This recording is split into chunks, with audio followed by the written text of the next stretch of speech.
Hello and welcome to the Front Office Podcast. I am your host, Marcus Cameron. And as always, our show is sponsored by Tees and Trees Clothing. Tees and Trees is where we stand on business. Good morning, good evening, good afternoon, whatever time you check into the show, man. We appreciate you checking in. If you are a current subscriber, thank you. Thank you. If you are not, please click on the like, share, follow, and share again. Subscribe is the word I'm looking for. Subscribe. Please subscribe, man. Please subscribe. We got to get our followers up. We got a new YouTube page, kind of rebranding the channel. So definitely, when you get a chance, make sure you click the link. Also, click on the alert so you can make sure that you get your content first. Hope everybody's doing well on this good Monday morning. All the fathers, happy Father's Day again. I had a great weekend. I hope you did too.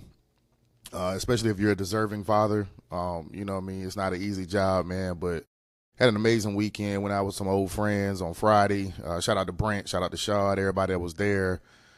Cal B, MacArthur, Marcus Banks. You know, just the old gang. Went to high school with, man. It was good to see everybody's doing well.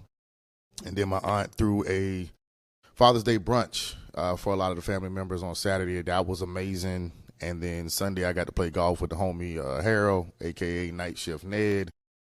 And really just relaxed. I was going to record yesterday, man, but I went to the gym with my son on Thursday, man. He smoked my boots, just to be honest with you.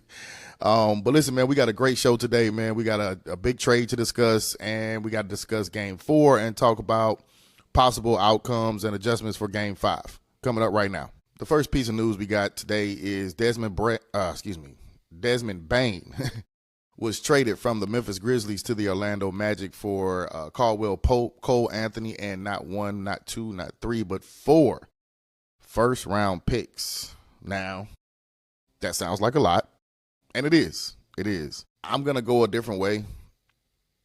I think the Magic is definitely trying to throw their hat in the ring as far as trying to be one of the better teams in the Eastern Conference, and that GM kind of just made a play. Now, you did kind of mortgage your future unless you have future moves or unless you plan on spending some money in free agency. It's a great pickup. Desmond Bane is a good player. He's a very good player, shoots the ball well, good defender, tough, genuinely healthy, dependable. You match him with Banchero and Jalen Suggs and the rest of the guys that they have at the Orlando Magic, and that's a pretty good roster. Good coaching staff. They've changed that culture down there. So I understand the move before unprotected first-round picks is going to be – you're going to get a lot of grief about that. A lot of grief about that. Now, I think the more interesting side of this story is the other side, the Memphis Grizzlies, because what the fuck are y'all doing? I think this is a key indicator that either they are going to keep Ja Morant or Jaren Jackson. I think one of them gone. Now, if you keep both, okay, cool, I understand, but – getting Caldwell Pope and getting Cole Anthony really ain't the answer for what you had going on. They're two good players. Definitely could help Memphis, but they've been going a younger route. They got the young guys over there, so I don't know, man. Ja might be on the move. Ja might be on the move, and I think on social media he's already expressed that he's not happy about the trade. So we'll see, as usual, how that plays out.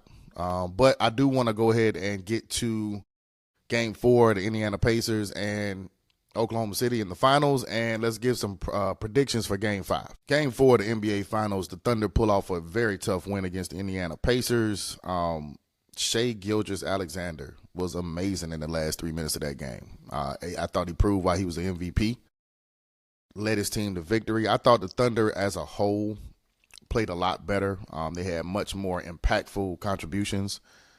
Chet Holmgren, Jalen Williams, Alex Caruso, another big game. I think that's his second one of the series. Questionable calls down at the end. I thought it was an offensive foul against Nembhard. I thought it was an offensive foul against Neesmith. But you have to give the coach credit.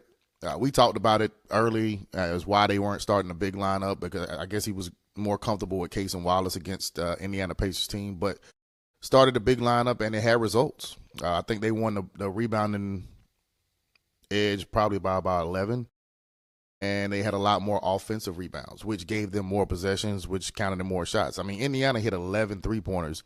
OKC only hit 3, and you lost by 7 or 8. I'm not sure the score, but a close game throughout. I watched it.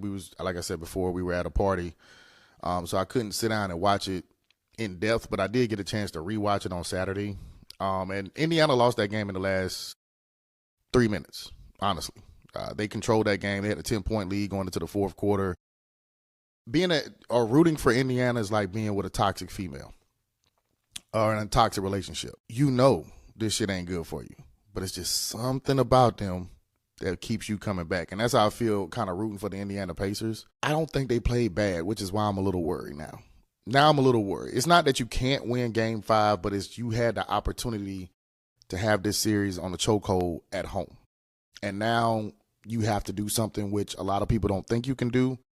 It's going to be hard to do, which is basically win 2 straight. Because if Indiana doesn't win game 5 and they win game 6, then you have a game 7 in Oklahoma City, which all the fans want to see a game 7 in the finals.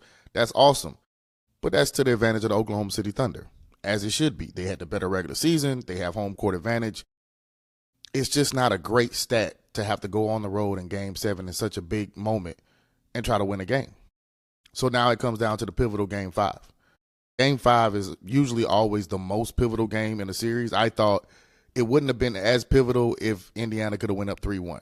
But now that it's 2-2, it's an even series. It's anybody's series, really. I do think the momentum is on Oklahoma City's side, and I think Indiana's going to have to take this. They're going to have to steal it, and it's going to start with Tyrese Halliburton, and it's also going to start with Miles Turner.